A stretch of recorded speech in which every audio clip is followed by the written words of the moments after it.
రోజుకి 200 టమాటా బజ్జీలు వేస్తారంటే అన్న. చూసారా, దీన్ని బట్టి అర్థమైపోతుంది ఈ బండి ఎంత ఫేమస్. ఈ బండి అయితే డిఎల్ఎఫ్లో గౌరీ ఫుడ్ కోర్ట్ ఆపోజిట్లో ఉంది. ముంత మసాలా దీని పేరు. చూసారా, ఇక్కడ ఆ టమాటా అయితే బజ్జీలోంచి అస్సలు రావట్లేదు, అయినా వదిలేదే లేదు. నీట్గా టమాటాలు కట్ చేసి చేతికి దొరికిన పరమరాలు, కార్న్ఫ్లేక్స్, పల్లీలు, నిమ్మకాయ రసం, ఉల్లిపాయ ముక్కలు, ఉప్పు, కారం అన్నీ బాగా మిక్స్ చేసి ఆ స్టఫ్ అంతా మళ్ళీ కప్పులోనే పెట్టి నీట్గా ఆనియన్స్ వేసి ఇస్తాడన్న. టేస్ట్ అయితే అద్భుతంగా ఉంది. ఇక్కడైతే ఆలూ బజ్జీ, టమాటా బజ్జీ, మ్యాంగో బజ్జీ, అరటికాయ బజ్జీ, మిరపకాయ బజ్జీ ఇవే కాదు, వీటితో రకరకాల మిక్చర్స్ కూడా చేసిస్తున్నారు. ఏదైనా 40 రూపీస్ అనమాట.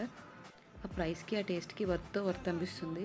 ఈ బండి అయితే డిఎల్ఎఫ్లో ఈవినింగ్ 3 నుంచి నైట్ 12 వరకు ఉంటుందంట. ఇక నా ఫేవరెట్ అయితే టమాటా బజ్జీనే. రోజుకి 200 టమాటాలు వేస్తారంట బజ్జీలకి. సో అంత బాగుంటాయి. క్రౌడ్ అయితే చాలా ఎక్కువ ఉంటుంది. స్ట్రీట్ ఫుడ్ లవర్స్కి అయితే ఖచ్చితంగా ఈ టేస్ట్ నచ్చుతుంది. మీరు డిఎల్ఎఫ్ వైపు వెళ్తే ఖచ్చితంగా ట్రై చేయండి. ఇక టమాటా బజ్జీ అయితే మస్ట్ ట్రై.